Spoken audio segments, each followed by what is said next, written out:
Ça a démarré. Bien, bonjour à toutes et bonjour à tous, vous mes amis qui m'écoutez. Euh, je vous souhaite la bienvenue dans cette vidéo. Je vais vous parler de la prochaine nouvelle lune qui aura lieu le 28 octobre prochain à 3h40 heure GMT, 4h40 heure française, puisque nous serons déjà passés à l'heure d'hiver. Pour ceux qui ne me connaissent pas, je m'appelle Marie-Laure Vedel, je suis astrologue et je vais donc développer pour vous les aspects de cette nouvelle lune. Quelles sont les énergies planétaires qui vont nous accompagner? Alors déjà, chaque nouvelle lune et chaque pleine lune est particulière. Celle-ci, faisant suite à la dernière pleine lune, je ne sais pas vous, mais c'était quand même une pleine lune vraiment intense. Cette nouvelle lune va être également intense, un peu différemment, mais également intense. Elle a lieu en Scorpion, à 4,25 degrés du Scorpion. Quand on parle d'une nouvelle lune, on parle d'une conjonction entre la lune et le soleil, qui sont donc conjoints dans le ciel, au niveau du zodiaque, et qui vont donc marquer un nouveau départ, le début d'un nouveau cycle, un nouveau démarrage. Et on pourrait même dire pour cette nouvelle lune en Scorpion, presque une renaissance pour certains. Alors, non seulement nous avons le soleil et la lune, mais nous avons également, le jour de la nouvelle lune, Mercure et Vénus, qui sont également en Scorpion et qui sont conjointes l'une à l'autre. Alors, le signe du Scorpion, donc l'ambiance dans laquelle nous allons baigner, l'ambiance qui va nous influencer, c'est donc un signe d'automne. C'est le signe qui va dans nos régions, dans nos contrées, avec les feuilles mortes qui tombent, le pourrissement des feuilles qui tombent sur la terre, l'humus qui va féconder et qui va transformer tout ça. C'est un signe donc de mort et de renaissance. Donc ça peut paraître un peu dramatique comme ça, mais en tout cas, ça peut être la mort de certaines valeurs et la renaissance, un nouveau commencement très magnifique vers d'autres valeurs. C'est un signe, et la nouvelle lune va être marquée par cette intensité, c'est un signe qui est très très intense au niveau du ressenti. Le Scorpion ne sait pas ressentir les choses à moitié, le Scorpion va toujours les ressentir de manière extrêmement forte. Donc, entre le Soleil, la Lune, Vénus et Mercure, notre façon d'aimer va être intense, notre manière de communiquer va être intense, notre manière de ressentir va être intense, les événements qui pourront se mettre en place dans notre vie ou que nous mettrons en place dans notre vie vont pouvoir être intenses également. Le Scorpion doit donc se débarrasser, se détacher de tout ce qui est inutile. En profondeur, il y a donc là vraiment une forme de destruction ou de séparation de ce qui ne fonctionne plus, de ce qui n'est plus en harmonie avec notre évolution spirituelle. Et en face, je vous montre quand même cette carte, pour ceux qui savent la lire. Donc là où est un de mes doigts, il y a la conjonction Lune-Soleil, et à l'opposé, nous avons la planète Uranus en Taureau, qui pour cette nouvelle lune forme une opposition exacte à 4 degrés, 4 degrés du Taureau pour Uranus, et donc 4 degrés du Scorpion pour la lune et pour le soleil. C'est donc une opposition qui est très forte, qui pour moi a vraiment valeur d'axe. C'est-à-dire que d'un côté, nous avons le Scorpion avec tout son ressenti, son habileté, je dirais, à accepter de transformer des situations nouvelles, sa capacité de détruire ce qui ne lui convient plus pour repartir de zéro. Et en face, au niveau de Uranus, nous avons justement cette reconstruction dans la révolution, je dirais, cette réforme qui passe par des actions extrêmement terriennes, extrêmement pragmatiques que nous pouvons mettre en place dans nos vies. Et je dirais qu'en plus, l'opposition exacte d'Uranus au Soleil et à la Lune, pour moi, accentue encore l'intensité de cette nouvelle Lune. Hein, c'est vraiment vraiment quelque chose de très fort.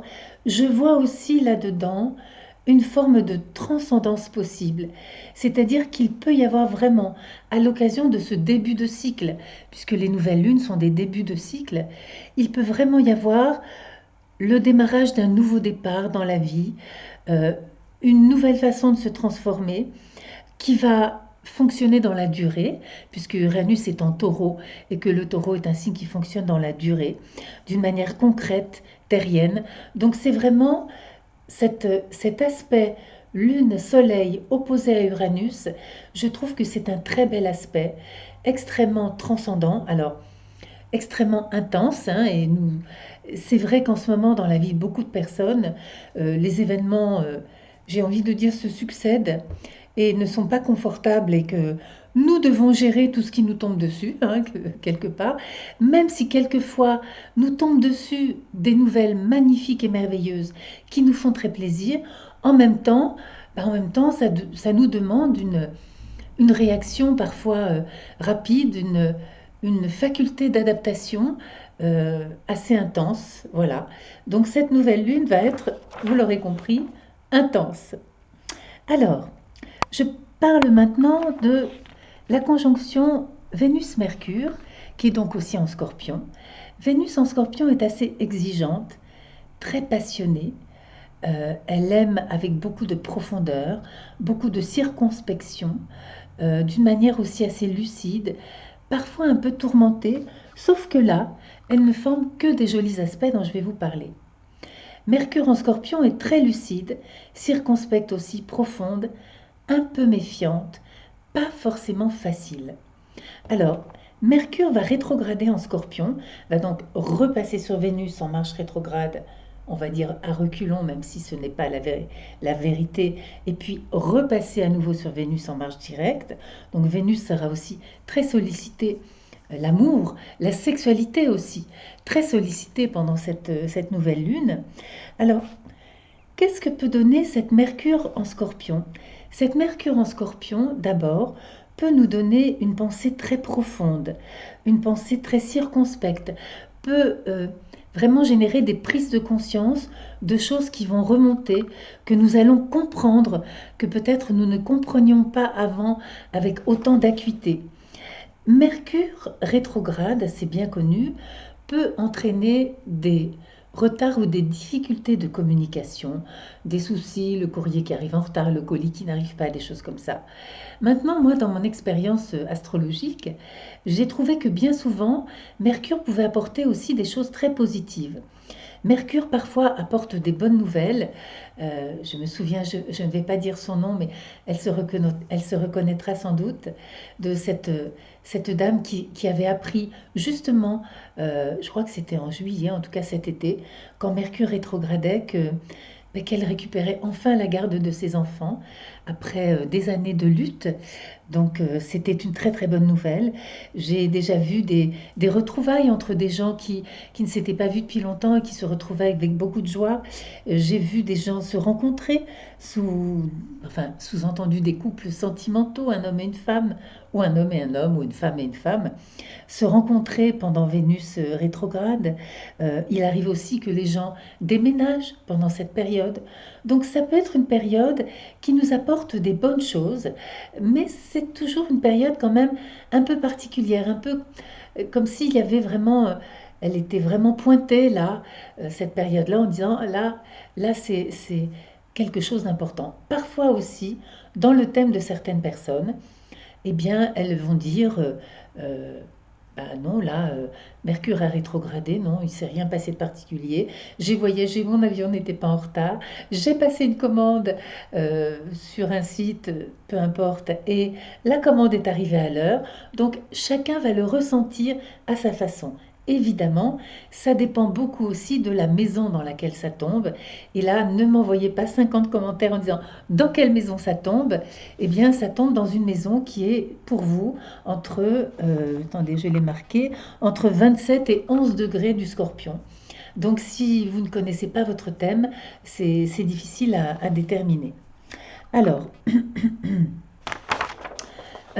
donc, cette rétrogradation de Mercure a lieu des degrés 27 à 11 du Scorpion. Donc, elle va donc repasser, puisque Vénus est à 24 degrés du signe du Scorpion, elle va donc repasser sur Vénus en marche rétrograde, comme je disais, et en marche directe. Elle peut aussi, vous savez, Mercure en Scorpion, nous faire réfléchir à ce que nous valorisons, nous faire réfléchir à ce que nous désirons vraiment, à ce qui est vraiment important pour nous. Et cette Mercure, dans le thème de la nouvelle lune, ne forme que des jolis aspects. Dans votre thème à vous, personnel, je ne sais pas, peut-être qu'elle va rentrer un peu en tension avec une de vos planètes personnelles, mais peut-être pas. En tout cas, dans ce thème de nouvelle lune, elle ne forme que des jolis aspects. Donc c'est vraiment une Mercure rétrograde, je dirais, positive et bénéfique à mon avis. Alors, Mercure et Vénus sont partie intégrante d'un très joli trigone, d'un très joli triangle, pardonnez-moi, formé de sextiles et de trigones que je vais vous détailler. Donc, Neptune, vous savez, on s'y perd à force, hein, Vénus et Mercure forment un sextile avec la planète Pluton.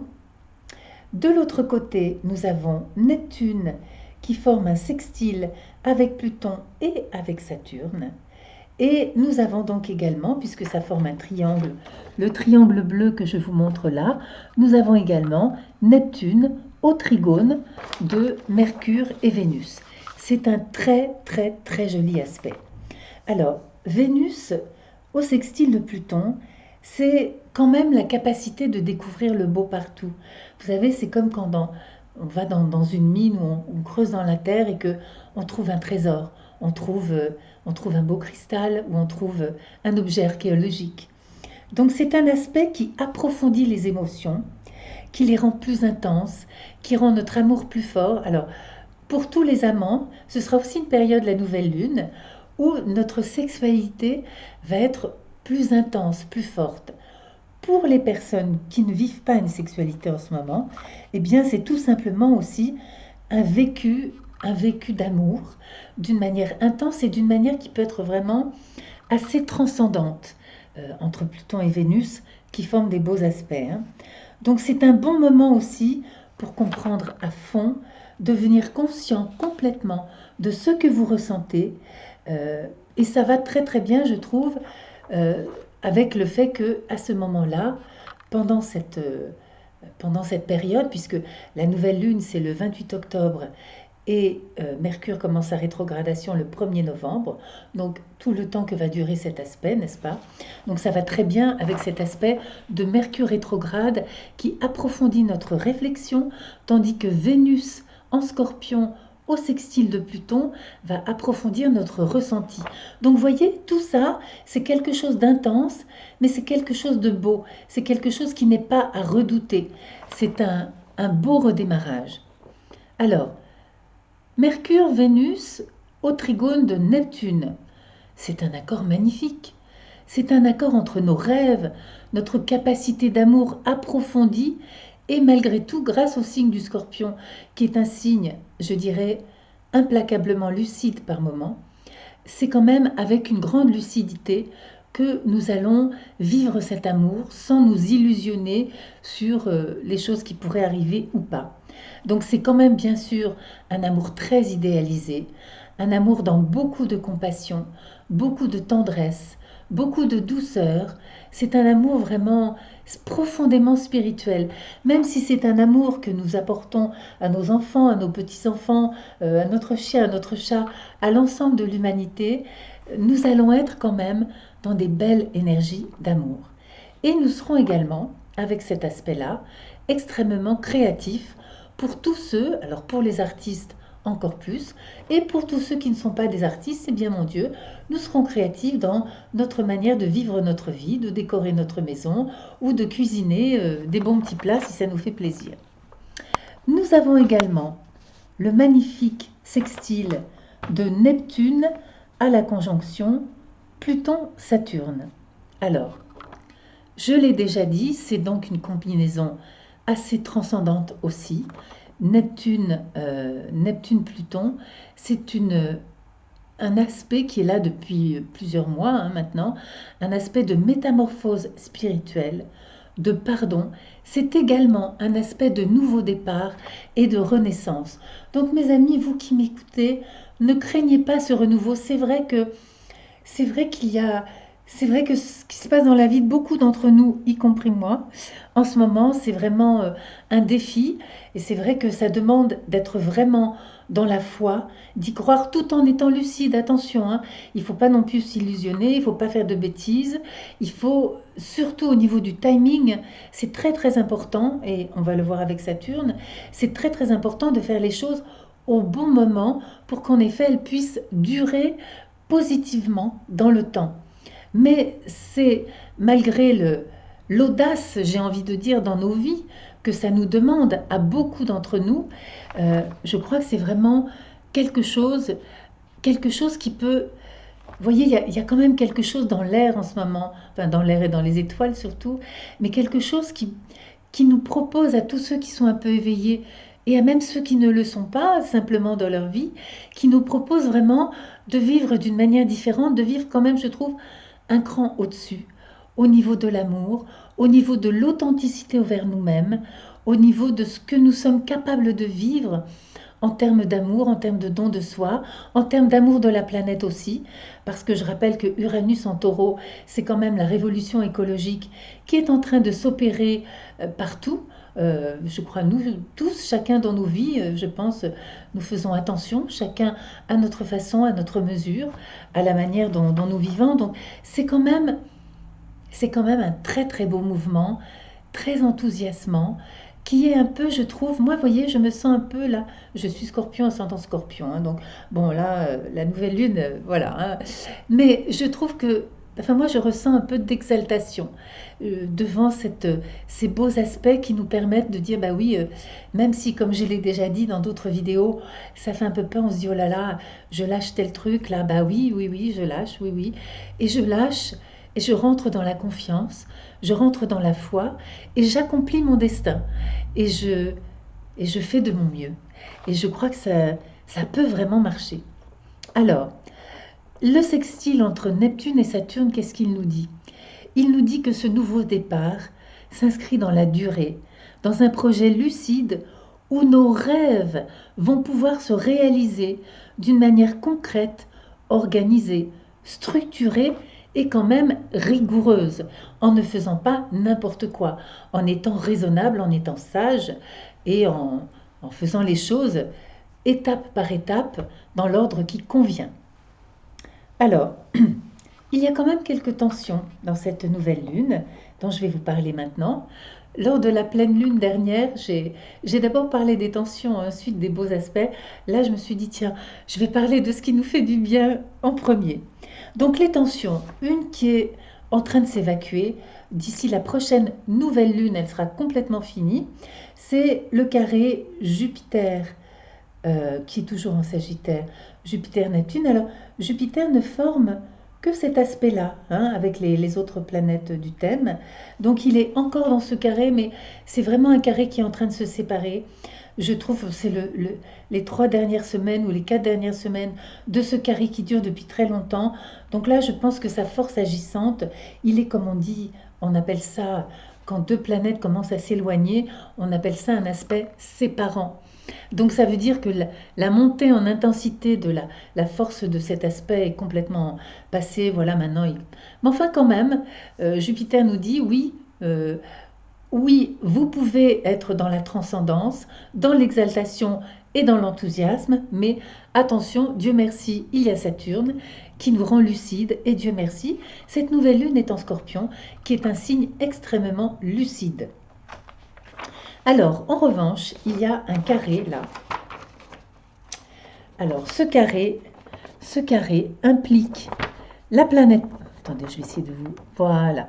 Ce carré implique la planète Mars, sur laquelle j'ai mon index, avec Saturne, Pluton et le nœud sud. Il y a également une opposition entre les nœuds. Bon, ça c'est normal. Donc, Mars est carré au nœud, et Mars est carré à Saturne, Pluton. Je dirais que Mars en balance, donc c'est très bien pour les relations, Mars en balance, hein, Mais Mars en Balance, c'est moins bien pour les décisions.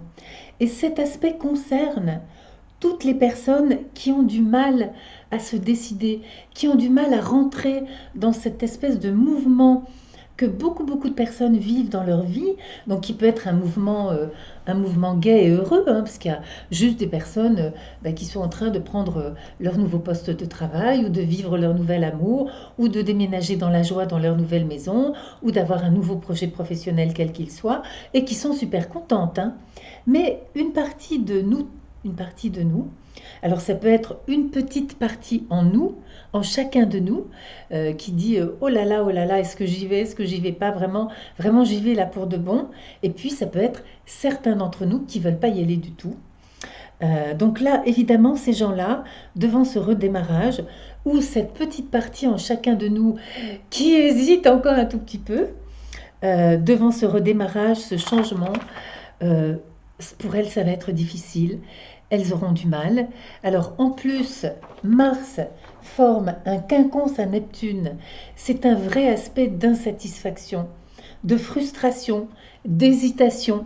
Donc on est là, ouais, je vois bien qu'il y a mon rêve qui pourrait être super et que peut-être je pourrais le réaliser, mais oui, mais quand même j'ai peur de changer mes habitudes, j'ai peur de changer ma maison, j'ai peur de changer ma femme ou mon homme. Oui, c'est compliqué, j'hésite. Et puis, aussi, il y a aussi, très important, cette opposition entre la planète Mars et la Lune noire et Chiron, qui sont tous les deux en face dans le signe du Bélier. Alors, la Lune noire et Chiron nous font travailler tous les deux sur notre agressivité. Et une agressivité bien vécue, c'est l'affirmation de soi-même et c'est également oser exister, oser être qui je suis. Mars, je vous le rappelle, est la planète maîtresse du Bélier, donc maîtresse de la Lune noire et de Chiron. Donc là, Chiron et la Lune noire sont en train de faire des coucou Mars, coucou, c'est oui, on est là, on travaille là-dessus, on travaille sur la combativité, sur l'audace, sur le courage, parce que le Bélier est un signe extrêmement courageux. Mais Mars, qui pourtant est le maître de la Lune, puisqu'il est le maître du Scorpion et également le maître du Bélier, eh bien Mars, là, pour l'instant, il est en Balance et pour l'instant, il hésite. Voilà, il hésite, il tergiverse, il tournicote et il se sent mal. Alors, certains d'entre nous pourront même, avec ce Mars au carré de Saturne et Pluton, ressentir de la colère, une frustration, de l'agressivité, pourront même être irritables. Et dans cette colère, par exemple, quand ce sont des ruptures non consenties, j'en ai eu des témoignages dans les commentaires et tout ça, des ruptures non consenties de gens, pardon pour l'expression, mais qui sont, bon, non, je vais le dire correctement, qui sont ou licenciés ou remerciés, hein, que ce soit dans des couples ou que ce soit dans des activités professionnelles, oui, ces gens-là, ils ne vont pas forcément se réjouir immédiatement du nouveau démarrage. Ils vont d'abord passer par une phase de colère, de révolte, qui est bien naturelle et bien compréhensible. Donc, il pourrait y avoir une difficulté pour aller de l'avant, qui est exprimée, représentée par ce carré. Il pourrait même y avoir des résistances assez violentes au changement, des conflits, des disputes, un refus d'avancer. J'en avais déjà parlé lors de la précédente pleine lune. Donc cette insatisfaction aussi représentée par le quinconce à Neptune. Mais voyez, cet aspect, je ne dirais pas qu'il n'est pas important parce qu'il se pose là. Hein. Il est quand même très important et certains d'entre nous y auront droit. Il n'y a pas de mystère là-dessus. Mais nous avons quand même, je le rappelle dans cette nouvelle lune, de tellement beaux aspects d'amour, de transcendance, de renaissance, de nouveaux démarrages, que ça vaut la peine d'y aller, ça vaut la peine d'aller avec Uranus, d'aller avec Pluton, d'aller avec Saturne et d'entamer cette reconstruction qui va être de plus en plus intense au fur et à mesure que nous allons nous approcher de l'année 2020, qui sera une année de transition et de reconstruction très importante pour beaucoup d'entre nous. Voilà mes chers amis, j'espère que je n'ai rien oublié. En tout cas, j'ai fini de vous dire ce que j'avais à vous dire pour aujourd'hui. Donc je rappelle pour ceux qui le souhaitent, d'abord mon email, mlvedel@yahoo.fr, mon site astrologique, astro-mc.com. Je rappelle que je réponds aux emails et aux commentaires, mais que je ne vais jamais sur Messenger, ni sur Facebook, ni sur Instagram. C'est pas la peine de... Pardon, j'ai lu OK. C'est pas la peine de m'envoyer des messages, pardonnez-moi. Si vous voulez commander votre thème, alors, il faut regarder sur mon site et il faut m'envoyer un email. J'ai pas rattrapé mon retard parce que je suis moi-même, moi aussi, je suis secouée par tous ces aspects astrologiques. Donc, je dois me battre et lutter pour préserver des périodes de temps pour travailler. C'est transitoire, je pense. Mais donc, je suis toujours obligée de mettre les personnes qui me commandent des thèmes en liste d'attente pour les nouvelles personnes qui arrivent jusqu'à fin janvier. Je vous demande pardon de ce délai et que j'essaie de raccourcir. Alors bientôt, je vais sûrement avoir un nouveau lieu où je ne ferai plus que de l'astrologie de 9h du matin à 9h du soir. Et donc là, je vais pouvoir faire des thèmes avec bonheur. Pour l'instant, je suis moi aussi dans la transition, même si j'essaie d'y aller avec audace et foi. Mais bon, en même temps, et oui, il y a Saturne, et en même temps, les choses doivent prendre le temps qu'elles doivent prendre pour être bien faites, correctement faites, en respectant tout le monde, en ne laissant personne, et en ne laissant pas tomber non plus des patients ou des personnes qui comptent sur moi. Voilà mes chers amis, aujourd'hui, vous voyez, je l'ai senti, j'ai dit aujourd'hui, non, j'ai lu des belles phrases, mais quand j'ai ouvert comme ça spontanément, c'était pas le moment de vous lire un extrait du dialogue avec l'ange. Peut-être la prochaine fois. En attendant, je vous embrasse bien fort. Je vous souhaite le meilleur. Je vous souhaite une très très belle nouvelle lune. Je vous souhaite d'être dans cet amour, dans cette transcendance, dans cette lucidité. Et je vous dis à bientôt pour la prochaine pleine lune. Bye bye!